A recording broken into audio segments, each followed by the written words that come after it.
Day 31 of Pastry School in the south of France. Come with me. So it's plated dessert week.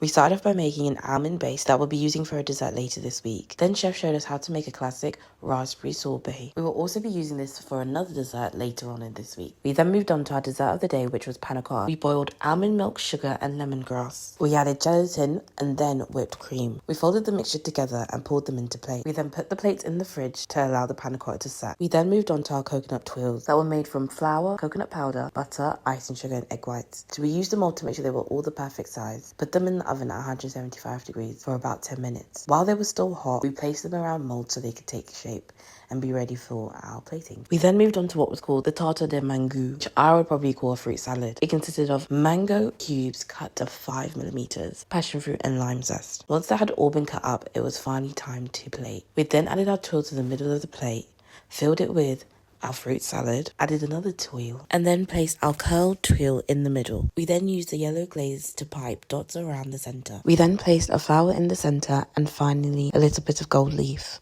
And then it was ready. Here's some close-ups of my panna cotta. This dessert was very pretty to look at. I like the contrasting colours of the panna cotta and the fruit. It was time for a taste test. I'm not the biggest fan of panna cotta, but I will say it was light and refreshing.